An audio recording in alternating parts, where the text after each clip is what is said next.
Those who curse the Jews end up cursed. Those who bless the Jews end up blessed. It is not a coincidence that the most blessed nation for the last 200 years has blessed Israel. And I always added, always in every speech to Jews and Christians, that should there ever be a day when America abandons the Jews and Israel, it will no longer be blessed. But before we get into our conversation, my name is Eric Metaxas, and this channel exists to bring you a biblical perspective on today's news, culture, and hot-button issues. If you're new here or not, welcome, and be sure to hit the subscribe button and the bell icon so you are notified when new videos get posted. The idea that the Bonhoeffer movie is coming out next month. I'm talking about Bonhoeffer wherever I go. Somebody at the screening last night, we did a Q&A after the Bonhoeffer screening, and somebody said, do you have a sense that this movie is coming out at just the right time? And I thought, yes, unfortunately, anti-Semitism, Jew hatred is on the rise. So yes, I think this movie is coming out at the right time. I think it's God's timing because God knows the future. Anyway, I wanted to talk to you about, what I talked to you about at Socrates in the City back in December. What is your sense of where we are in this country with this issue? Where are we? What is going on with Israel? I mean, while you and I are talking right now, it looks like we could be scratching at the door of World War III. Unbelievable to say that with a straight face. What is your sense of where we are and the future of Israel, the near-term future? Well, it's such a large question. You could actually go out, have lunch, and I'll just be winding down. Evil concentrates on the Jews. The third edition of a book I wrote 40 years ago is coming out, Why the Jews? Explaining Anti-Semitism. Unfortunately, Simon & Schuster thought the time was right to put out yet another edition, unfortunately. But this is really important for non-Jews to understand. The Jews the cliche is accurate. Jews are the canary in the mine. The canary dies. There's poison fumes in your mine.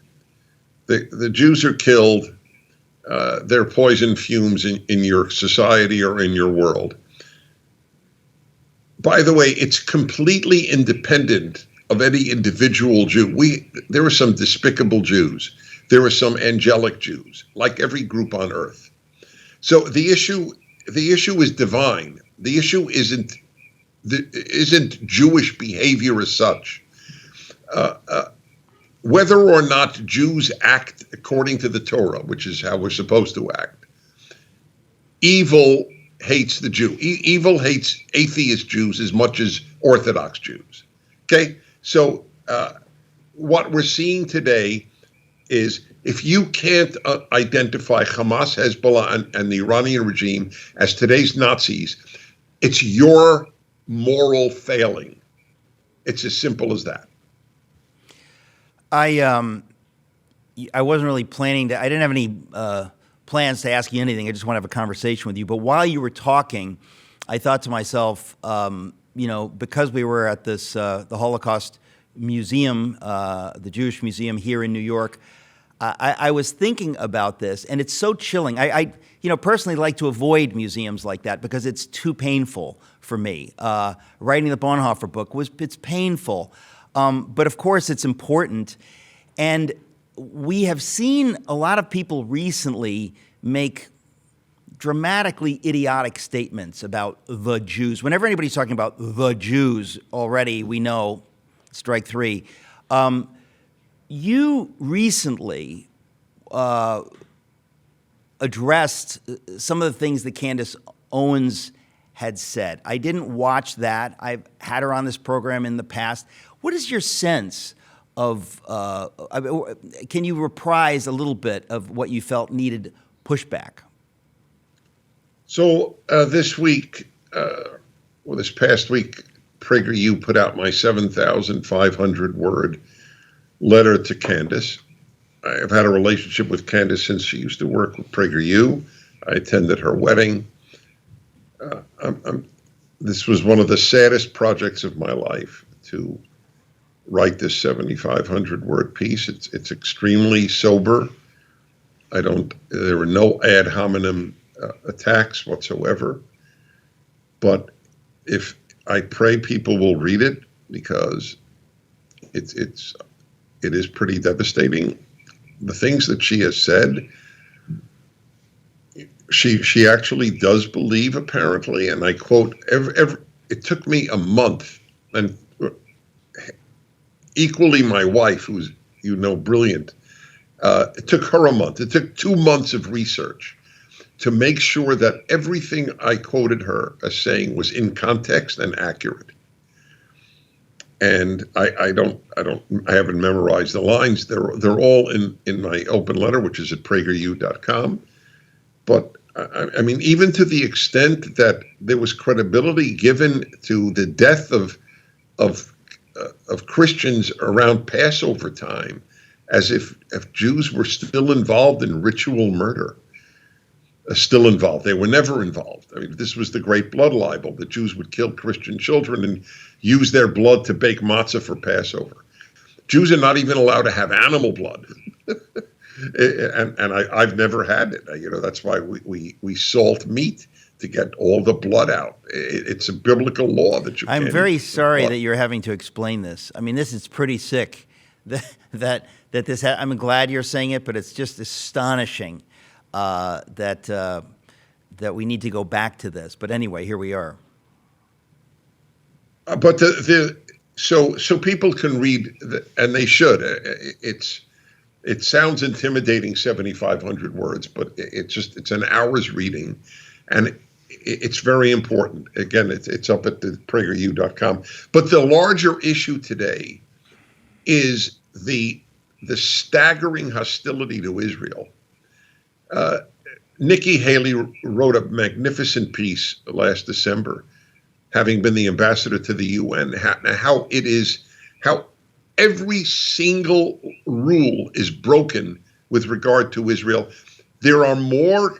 She wrote, there's more condemnation in the UN of Israel in binding resolutions than against North Korea, Russia, China combined.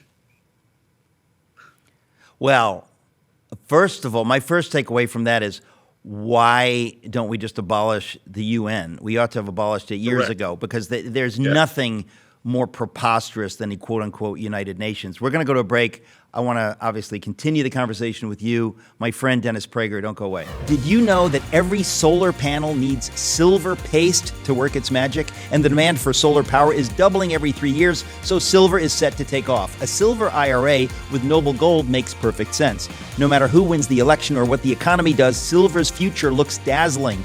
Visit noblegoldinvestments.com now to claim up to 10 1-ounce silver Trump coins or a 10-ounce silver American flag bar. Let's catch this silver tsunami together. You're talking about, for example, the lunacy, and that's a nice word, the evil of the United Nations condemning Israel more than it condemns all of these truly despicable, wicked nation states, Iran, North Korea.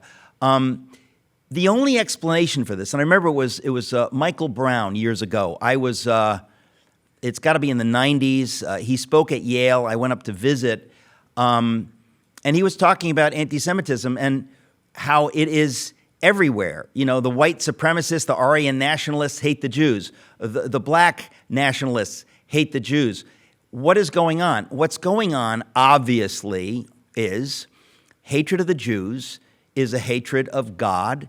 It's a hatred of God's people. It is a constant throughout history. And here's the good news. It proves God to me, just as much as, was it Frederick the Great who said, somebody said, give me proof of God, and he said, the Jews.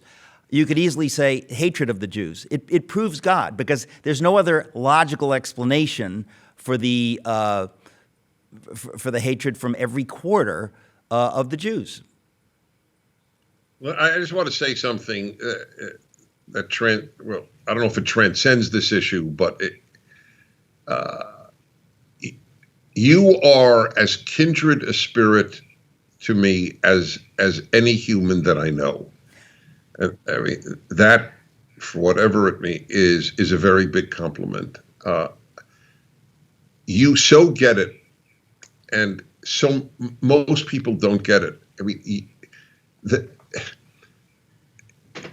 by the way, I would say that most Jews don't get it. Most Jews are baffled. But you'll love this. In light of what you said, you will love this. Are you ready? So the Talmud, which is as large as the Encyclopedia Britannica, it is the second holiest work in Judaism after the Bible. It's in Aramaic. It's about 1,800 years old, and they discuss. It's mostly law, but it's a lot of philosophy and theology. So the rabbis asked, why are the Jews hated? And you will love this. I know you so well. So this is the answer. And by the way, there's in this gigantic 50-volume work that there's just like 5 sentences on anti-Semitism because it wasn't complex. And the rabbi said they used a play on Hebrew words. You don't have to know Hebrew to see it's a play. The 2 words are Sinah and Sinai. They sound almost identical, correct? Sinah means hatred. Sinai means Sinai. The Sinah, the hatred, comes from Sinai. That's it. The Jews got the 10 Commandments at Sinai, and the world hates them for introducing this to the world. Just what you were saying now. Well, and listen, as I say, it proves God to me. This irrational hatred. That's right. And by the way, I mean, you see this now in this rage against God. It's a rage against the reality that God created, a rage against He made us in His image, male and female. We now have people that are at war with that idea. It's fundamentally anti-human because we are made in God's image. He loves us. And so you see this rage manifest itself in various ways. And again, it is a rage against God. But I think what's interesting, Dennis, is that, you know, we've grown up in recent decades. At least I thought, you know, we were kind of past that. We're kind of past that. I mean, when you see what happened in Nazi Germany, it's almost like, and again, I've been talking about this everywhere. My 2 recent books are about this. You want to say that's an outlier. You want to say that what happened there, well, that can't happen again. That's just some bizarre outlier. But you'd have to say, well, why?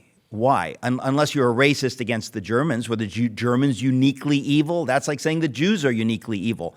Evil is evil, and it waxes and wanes in history. And I think in recent years, we're seeing the waxing of it again in various ways, and most obviously, most on the nose, in the rising anti-Semitism. I mean, it's bizarre. I don't know where it goes. What is your sense of those who are harshly critical of Israel's response to what is happening over there? I have 2 immediate ones. One is Douglas Murray's great line, is another great non-Jew who gets it about the world, about good and evil. He has a great line, and that is that Israel is the only country in the world that is not allowed to win a war.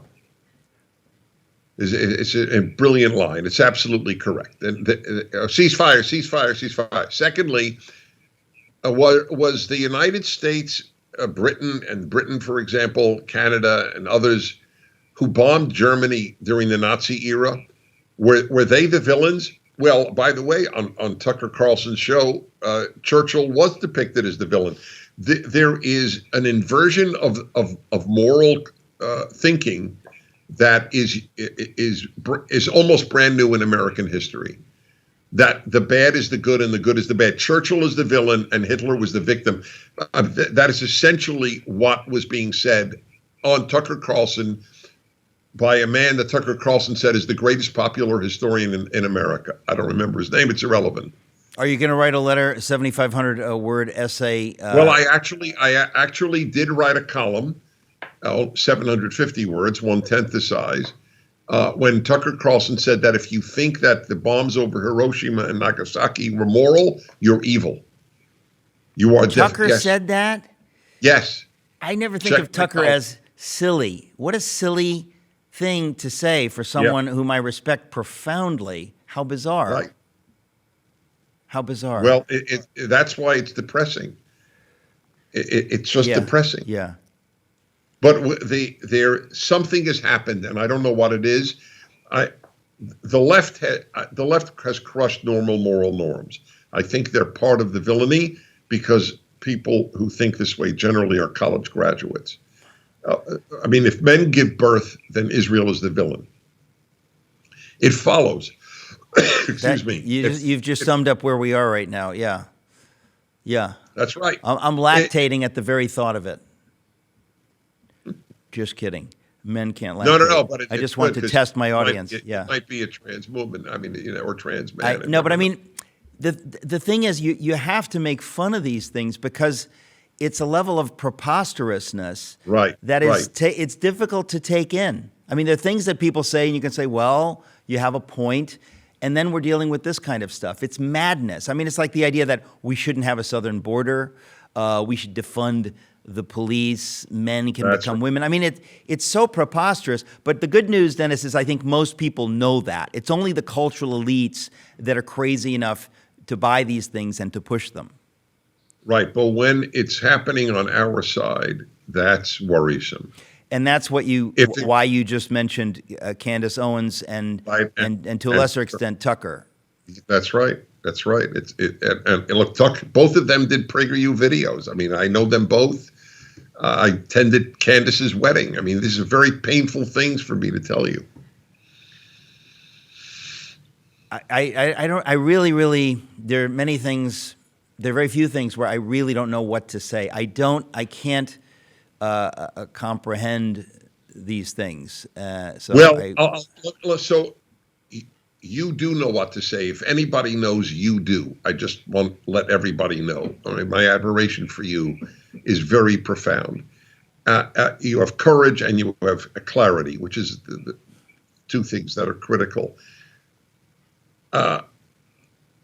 I have said in speeches for 40 years that the verse that evangelicals often quote in their support for Israel, I will bless those who bless you and curse those who curse you, from Genesis, God to Abraham. I wrote actually a column on this about 10 years ago. I said, you don't have to be a believer to know that that is true. Those who curse the Jews end up cursed. Those who bless the Jews end up blessed. It is not a coincidence that the most blessed nation for the last 200 years has blessed Israel. Israel is only in existence 75, but they blessed the Jews. This country has been a blessing to Jews. And I always added, always in every speech to Jews and Christians, that should there ever be a day when America abandons the Jews and Israel, it will no longer be blessed. You can't deny the two facts. You may say they're not related, but you can't deny that America has blessed the Jews and Israel. Yeah. You can't deny that America has been the most blessed nation. Now, you may say that they are completely unrelated. That's fine. But the fact is that those two things have coexisted. And I have said with equal certitude that should America ever abandon the Jews in Israel, it will no longer be blessed. Now, that's a matter of conjecture and faith, perhaps. But I think we're seeing it. We are going through bad stuff in the United States at the very same time that its elite is profoundly hostile to the only nation on earth that is targeted for annihilation. There is no example on earth of a country targeted for annihilation except the Jewish country, the only one the size of New Jersey. And people wonder who's right. Yeah, it's just so sobering. I mentioned that earlier, just today. We're doing this Bonhoeffer tour, and I was at the Jewish Museum downtown on the Battery here in Manhattan, and to be reminded of what I know, but to be reminded and to look at it, it is staggering. And I think part of the reason it's important for us to stare into the abyss of the evil of the Nazis and the Holocaust is because it reminds us that evil is real. Anybody who is so naive as to think that somehow we've transcended this, what do you make? How do you make human sense, any kind of rational sense of what happened in Germany under the Nazis? I mean, it really, I would say, if you don't believe in God, how do you make sense of that? Because this is evil. There's a level of evil. I mean, and again, I think we're always tempted to forget because it's too painful. But the idea of the systematic murder of millions, and it's the systematic part. This is not like, Rwanda, people running around with machetes. We're talking about bloodless, systematic, mechanized murder of millions. It just stops you dead. It just stops you absolutely dead. And we need to be reminded that we're living in the same world today that we were living in, in the 30s and the 40s in Germany. We haven't evolved, to some kind of higher realm.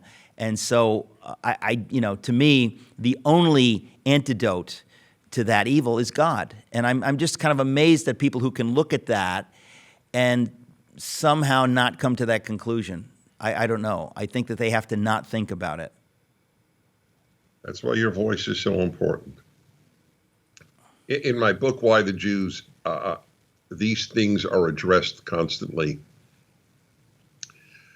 Of the unique nature, there is no other way of explaining it. People say, well, one of the reasons Jews are hated is because they say they're the chosen people. And that is true, by the way. That is one of the reasons. Yeah.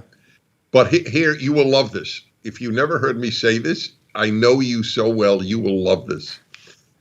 So whenever I say to people, one of the reasons the Jews are hated is because they say they're the chosen people, people go, yeah.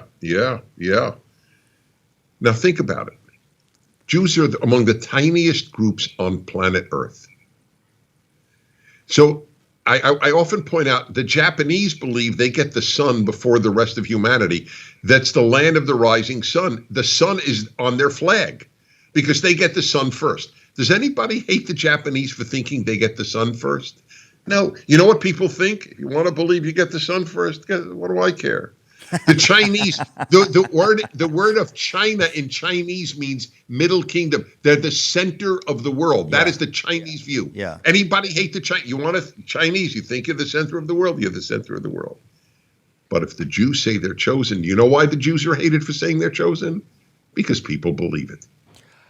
Ooh, that's good. Well, you know why people believe it? Because it's true. That's true. Right. Yep. Dennis, we have 40 seconds left. Are you sanguine about the prospects of America pulling out of the death spiral in which we currently find ourselves? I'm asked if I'm optimistic or pessimistic, and I'm flattered that you use the word sanguine with me, knowing that I would know what means optimistic. I've asked that all the time, and here is my answer. I have no use for optimism or pessimism. All I care about is, do you fight? Pessimism says don't fight because it'll turn out bad. Optimism says don't fight, it'll turn out good. I have no use for either. If you don't fight, then you have wasted your time on Earth.